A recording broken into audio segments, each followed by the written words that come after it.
फसलुन फी अन्नल वाजिबा लिज़ातिही आलिमुन बिज़ातिही। ये फसल है इस बारे में कि वाजिब लिज़ातिही, ये अपनी ज़ात का आलिम है, यानी वो अपनी ज़ात को भी जानता है। ये सुनने में अजीब सा लग रहा होगा ना कि हर इंसान अपनी ज़ात को जानता है, तो वाजिब लिज़ातिही तो अपनी ज़ात को जाने तो इसमें क्या ताज्जुब लग रहा होगा, ऐसा ना। लेकिन अगर आपसे ये पूछा जाए कि वो अपनी ज़ात का आलिम है तो कैसे आलिम है, क्या बताएंगे? ये तो लगता नहीं कि ज़रूर जानता होगा अपने आप को। हर इंसान जब अपने आप को जानता है तो वो तो वाजिबुल वजूद है, तो ज़रूर जानता होगा अपने आप को। लेकिन ये दलील मांगी जाए कि वो अपनी ज़ात का आलिम है, दलील क्या है इसकी, क्या बताएंगे?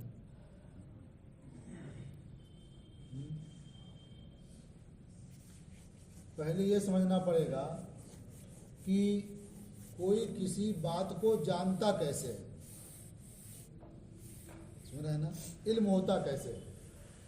तो अगर ये चीज़ वहाँ भी पाई जाएगी तो वहाँ भी इल्म हो जाएगा, और नहीं होगी तो नहीं होगा, इल्म रहेगा।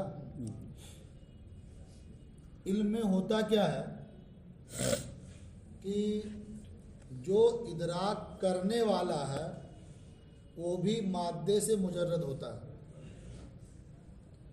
आपने पढ़ा है ना अक्ल के बनफ्स के बारे में कि अक्ल जो है ये मादे से मुजर्रद है, इसलिए कि अगर ये जिस्मानी हो तो 40 साल के बाद जिस्म कमज़ोर होने लगता है ना, और अक्ल पुख्ता होती है।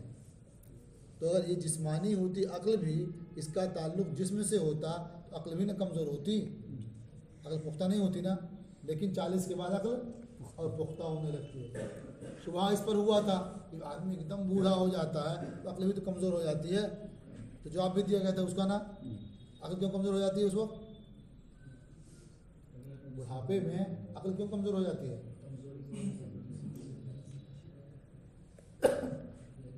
मतलब उसका तो आज़ा की नफ्स याद जो है, अक्ल आज़ा की तदबीर में लग जाती है, और जब इंतशार हो जाता है तो फिर ज़्यादा कमज़ोरी तो मालूम होगी। मिसाल भी दिया था, एक आदमी बहुत सेहतमंद है, बहुत ठीक ठाक है, बहुत अक्लमंद है, आम हालात में बहुत बेहतर सोचेगा ना, बातें याद भी रहेंगी।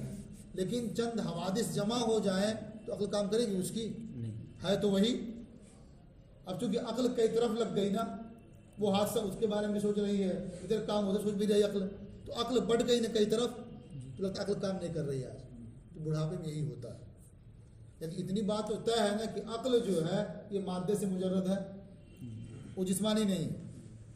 तो गोया जो मुदरिक होता है, जो मुदरिक है वो मादे से मुजर्रद है।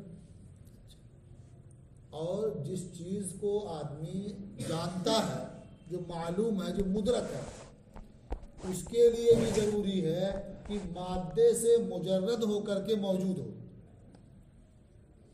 जब तक मादे के साथ है वो इदराक में नहीं आएगी, उससे अलग होकर तब आपके इदराक में आएगी।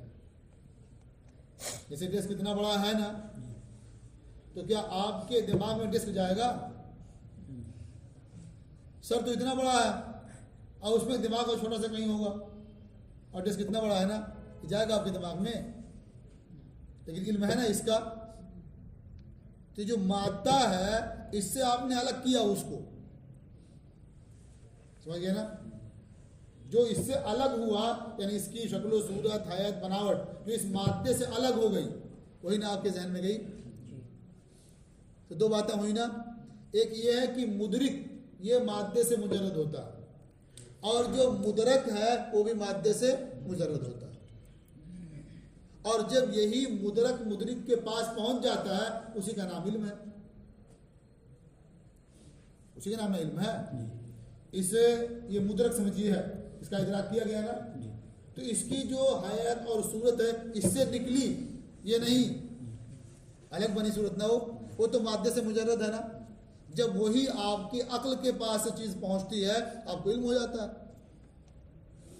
इल्म में दो चीज़ ज़रूरी हुई ना, एक ये है कि मुदरिक जो है वो मादे से मुजर्रद हो तो इदराक कर पाएगा वो, और मुदरक है वो मादे से मुजर्रद हो तो उसका इदराक हो पाएगा।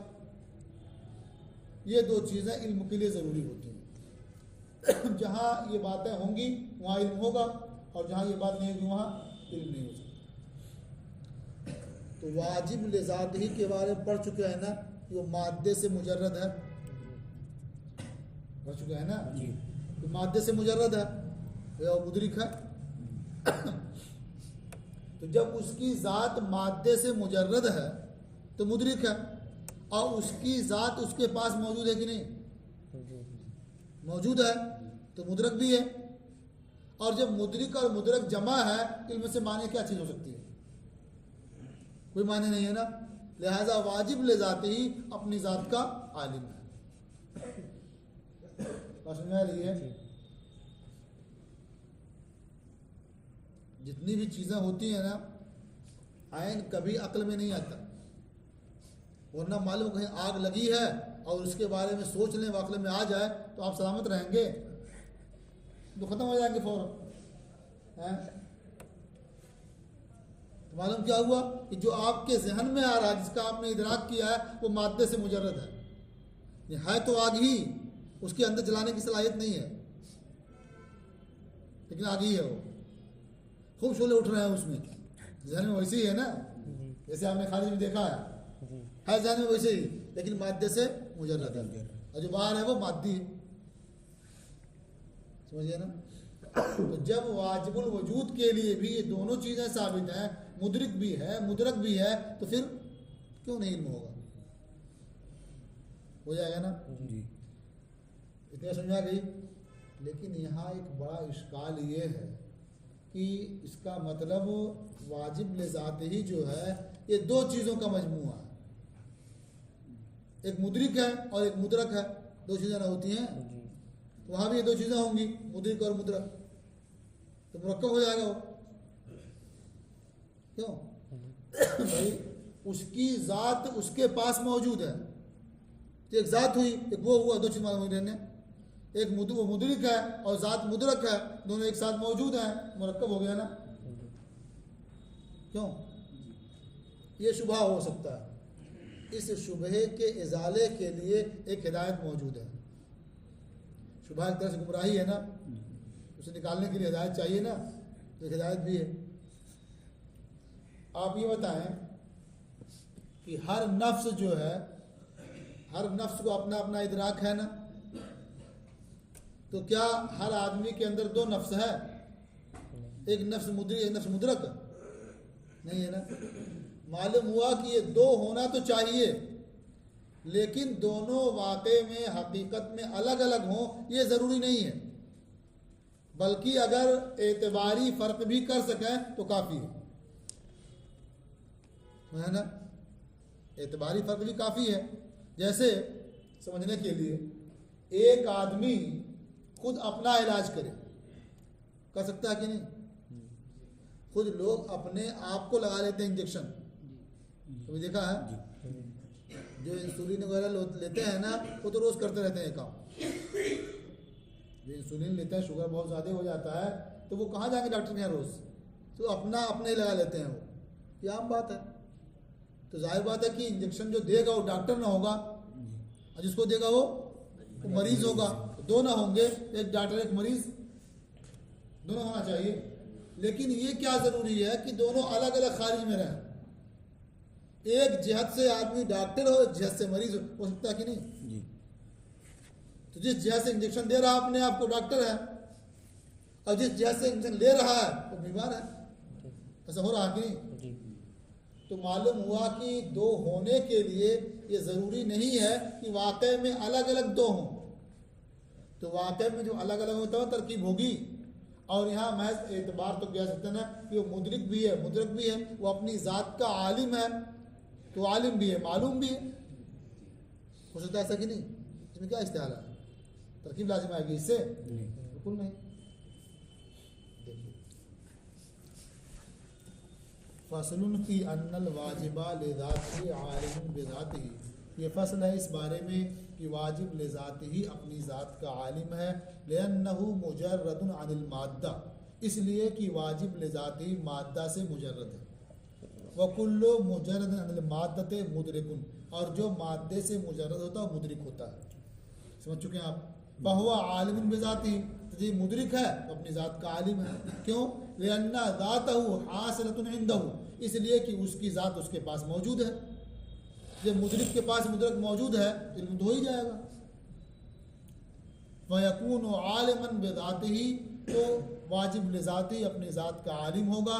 लिअन्नल इल्मा हुवा हुसूल हकीकत शय, इसलिए कि इल्म शय की हकीकत का हासिल होना है इस हाल में कि वो माद्दे से खाली हो। तो शय माद्दे से खाली हो और वो क्या है? हासिल हो, यही क्या इदराक है ना। तो माद्दे और लवाहिक़ माद्दा से खाली होकर के मुदरिक के पास हाजिर हो, इसी का नाम इल्म है। फल बारी आलिमुन बिज़ातिही, लिहाजा बारी ताला अपनी ज़ात का आलिम है। हिदायत तअक्कुलु शैइ लिज़ातिही, अब वही शुबहा जो हुआ ना उसी के इज़ाले के लिए हिदायत है कि मुदरिक और मुदरक दो चीज़ें हो गई, अलग अलग मालूम होती हैं। कहते हैं शय का लिज़ातिही तअक्कुलु इदराक, ये आकिल और माकूल के दरमियान तगायुर का मुक्तज़ी नहीं है, ये तगायुर हकीकी का मुक्तज़ी नहीं है। लिअन्नल इल्मा हुवा हुज़ूरु हकीकत शय मुजर्रदतन, इसलिए कि इल्म नाम है शय की हकीकत का मौजूद होना माद्दे से मुजर्रद होकर के, ये शय की यही इल्म है। और ये आम है शय की हकीकत मुगायरा, शय मुगायर की हकीकत के हाजिर होने से या शय गैर मुगायर की हकीकत हाजिर होने से, दोनों को आम है ना। वला यलज़मु मिन किज़्बिल अखस से किज़्बुल आम में, और अखस के किज़्ब से आम का किज़्ब लाजिम नहीं आता है। यानी ज़ाती मुगायरत हो या खस है, और ज़ाती हो या गैर ज़ाती हो ये आम है। तो अगर ज़ाती की नफ़ी हो जाए तो जो आम है उसकी नफ़ी नहीं होगी, तो अखस की नफ़ी से आम की नफ़ी नहीं होती है, अखस के किस्म से आम का किस्म लाजिम नहीं आता है। तो हो सकता है, यानी है भी यही कि वहाँ आकिल और माकूल दोनों अलग अलग मुगायर नहीं है यानी ज़ात के एतबार से, लेकिन उसके अलावा के एतबार से एतबारी तौर पर मुगायर हो सकते हैं, तो तरकीब नहीं लाजिम आएगी उससे। जैसे ये कहते हैं ना कि वो आलिम भी है, वो समी भी है, बसीर भी है, कदीर भी है, इतनी सारी सिफात है ना, हर सिफत दूसरे से अलग होती है ना, तो क्या तरकीब लाजिम आ गई इससे? नहीं लाजिम आई, तो ऐसे यहाँ भी लाजिम नहीं आएगी। वलिअन्ना कुल्ला वाहिद मिनन नास याक़िलु ज़ातहु बिज़ातिही, और इसलिए कि लोगों में से हर एक ये अपनी ज़ात को अपनी ज़ात से जानता है, बिज़ाती अपने आप को जानता है। वइल्ला, और अगर मुगायरत ज़रूरी हो तो आदमी के लिए दो नफ्स हो जाएंगे, एक नफ्स आकिला और एक नफ्स माकूला। हालांकि ऐसा है नहीं, मफरूज़ है। इसी तरह से मादी बिज़ाती के बारे में भी अलग अलग नहीं है और तरकीब